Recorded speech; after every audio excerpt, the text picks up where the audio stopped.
Oke, selamat siang untuk kita semua. Selamat siang untuk pembicara-pembicara hari ini dan juga teman-teman dan ibu dosen yang akan menonton video presentasi ini. Di sini kami selaku kelompok 6 akan membahas tentang hipotesis dalam penelitian, di mana eh, kami pembahasan ini untuk memenuhi mata kuliah matematika kontekstual. Sebelum kita masuk ke dalam apa itu hipotesis dan semua tentang hipotesis dalam penelitian, alangkah baiknya kita memperkenalkan diri dulu kepada pembicara kita pada sore hari ini, yaitu uh, di mana yang pertama ada anggota kelompok, saya sendiri sebagai moderator, Gilbert Anthony Baitanu dengan NIM 21060404060. Yang kedua ada pembicara pertama, ada Geminus Archilaus Maramone dengan NIM 21060404061. Pembicara kedua ada Delci Anuban dengan NIM 2206040032. Dan pembicara terakhir ada Sarkia Putri dengan NIM 2206040029. Dan kita masuk lebih dalam tentang apa itu hipotesis penelitian. Marilah kita mendengarkan untuk pembicara pertama tentang apa itu latar belakang uji hipotesis. Saya berikan waktunya.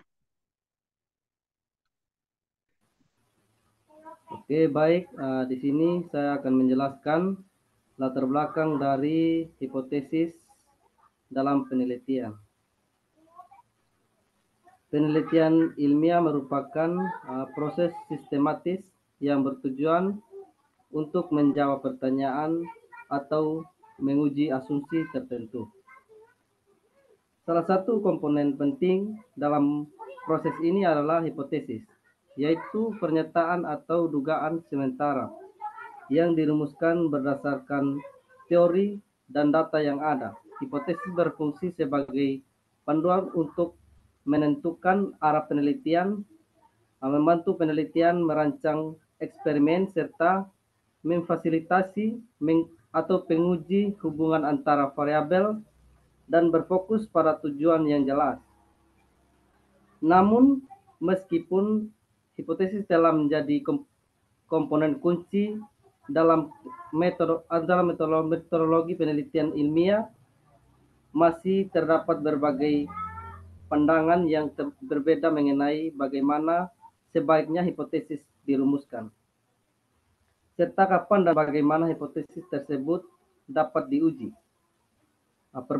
Perbedaan ini sering muncul karena salah satu tantangan utama dalam merumuskan hipotesis adalah memastikan bahwa pernyataan tersebut dapat diuji secara empiris. Menurut Sugiono, hipotesis yang baik harus bersifat terukur dan terfasilitasi sehingga dapat diuji melalui metode ilmiah. Namun banyak peneliti pemula yang kesulitan dalam membuat hipotesis yang tidak dapat diverifikasi dengan data yang tersedia. Oleh karena itu, penting untuk memahami langkah-langkah dalam merumuskan hipotesis yang baik serta perannya dalam keseluruhan proses peneliti. Yang pertama, rumusan masalah dan tujuan penulisan. Rumusan masalah yang pertama, apa itu hipotesis penelitian atau ciri-ciri rumusan hipotesis penelitian. Yang kedua, apa saja jenis-jenis hipotesis penelitian. Yang ketiga, bagaimana penyelesaiannya atau contoh kasus hipotesis penelitian. Tujuan penelitian yang pertama, mengetahui apa itu hipotesis penelitian atau ciri-ciri rumusan masalah hipotesis. Yang kedua, mengetahui jenis-jenis hipotesis. Jenis-jenis hipotesis penelitian. Yang ketiga, mengetahui contoh penyelesaian. Selanjutnya,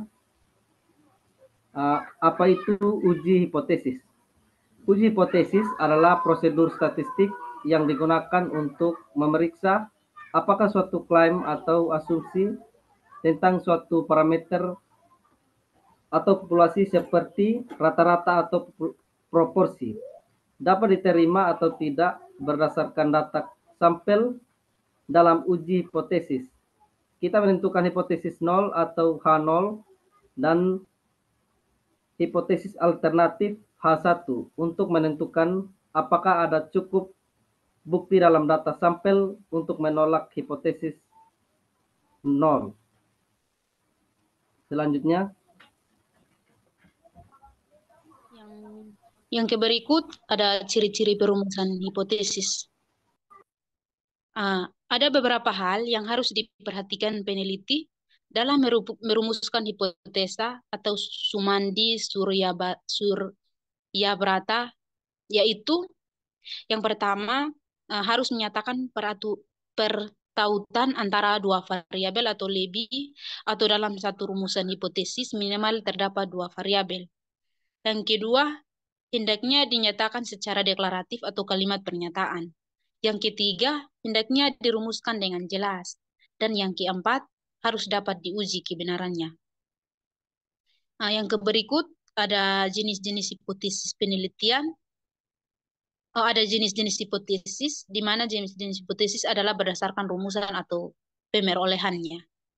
Ada beberapa jenis hipotesis untuk mempermudah dalam mempelajari atau dapat diklasifikasikan berdasarkan rumusannya dan proses pemerolehannya.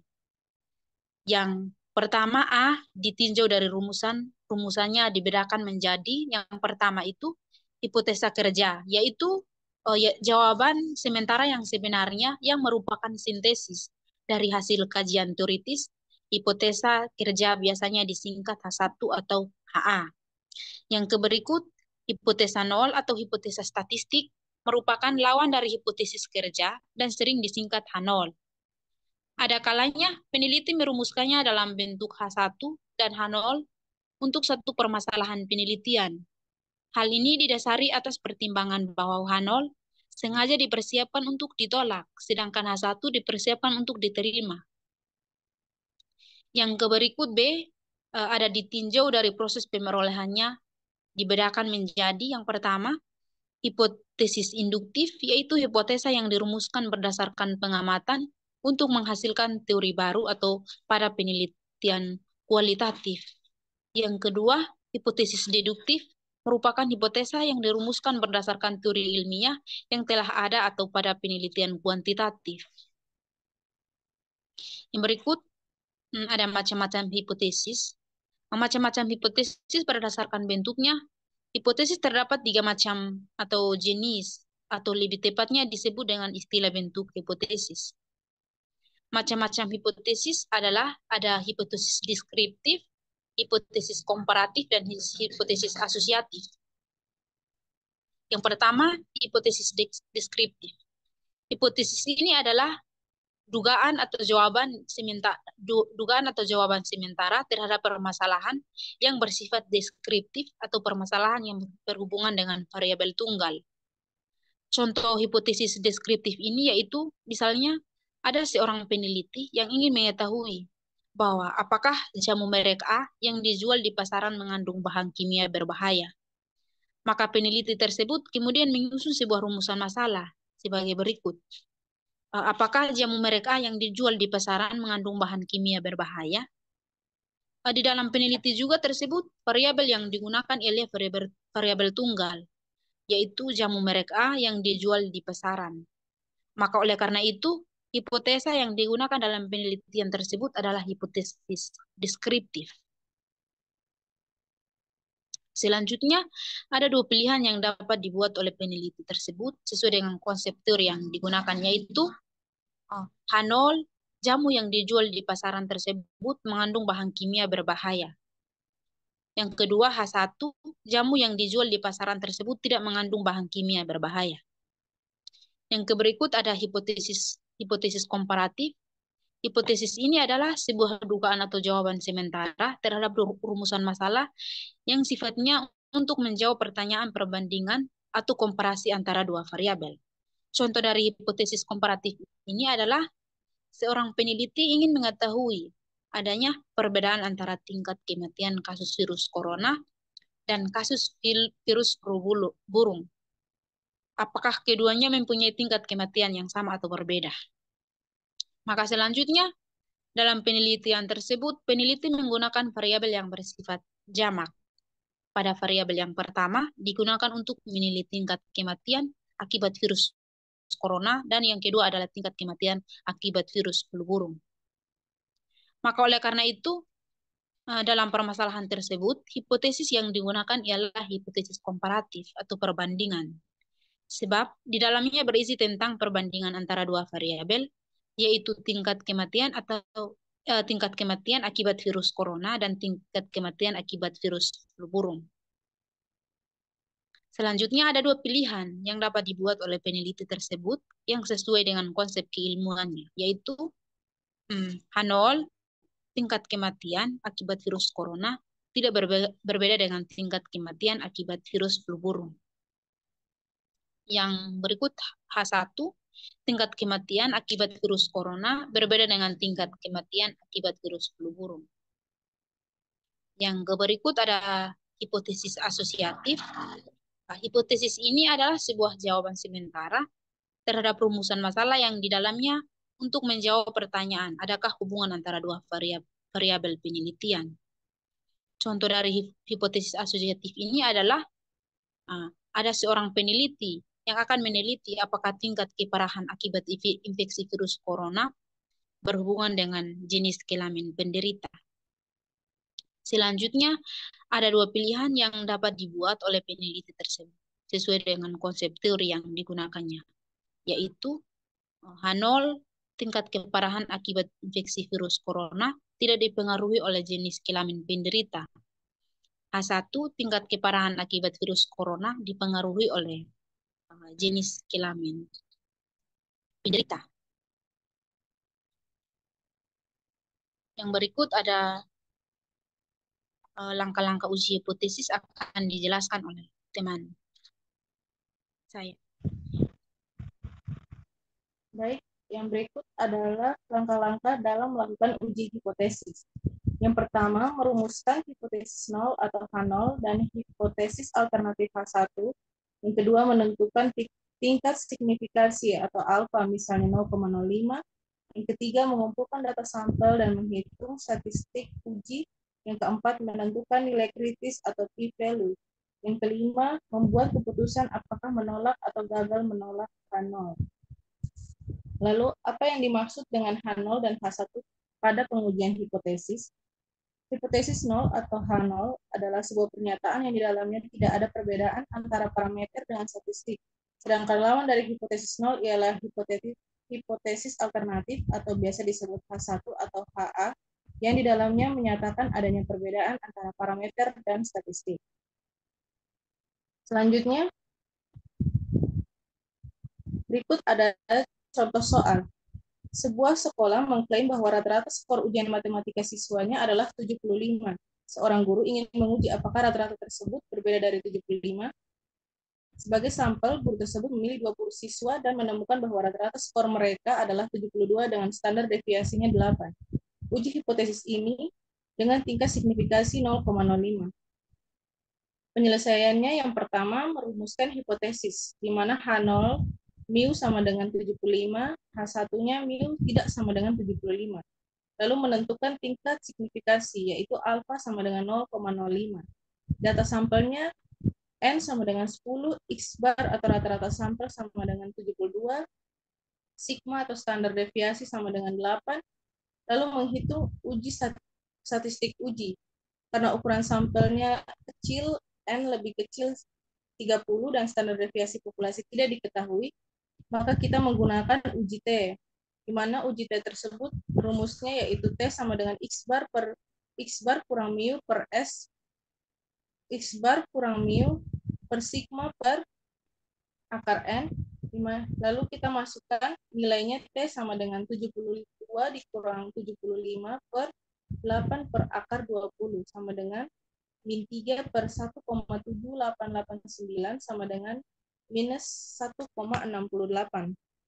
Lalu adapun menentukan nilai kritisnya, yaitu kita melakukan dengan uji dua arah dengan alfanya sama dengan 0,05 dan derajat kebebasannya yaitu N kurang 1 sama dengan 19, maka nilai kritis T dan kita dapat lihat pada tabel distribusi T adalah 2 plus minus 2,093.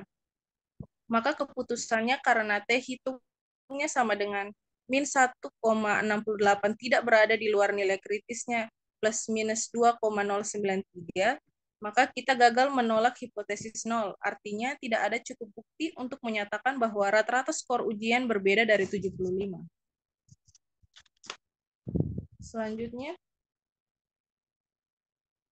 Selanjutnya adalah kesimpulan. Proses uji hipotesis melibatkan serangkaian metode statistik untuk menentukan apakah dugaan awal hipotesis 0 dapat ditolak atau diterima berdasarkan data empiris. Hasil penelitian menunjukkan bahwa penerapan uji hipotesis secara tepat dapat meningkatkan keandalan hasil penelitian dan memperkuat keputusan yang diambil berdasarkan data yang tersedia. Dengan demikian, peran hipotesis sangat penting dalam menjamin bahwa penelitian dilakukan secara sistematis, logis, dan dapat dipertanggungjawabkan. Selain itu, penelitian ini juga menyoroti tantangan dalam merumuskan hipotesis yang dapat diuji dengan jelas. Keputusan dalam memastikan bahwa hipotesis bersifat terukur dan terfalsifikasi masih sering ditemukan, terutama pada peneliti pemula. Oleh karena itu, diperlukan pemahaman yang mendalam tentang metode uji hipotesis untuk memastikan hasil penelitian yang akurat dan relevan. Secara keseluruhan, penelitian ini mengonfirmasi bahwa uji hipotesis adalah alat yang esensial dalam proses penelitian ilmiah. Dengan merumuskan hipotesis yang tepat dan menerapkan metode uji yang sesuai, peneliti dapat menghasilkan kesimpulan yang lebih valid dan mendukung pengembangan pengetahuan ilmiah di berbagai disiplin ilmu.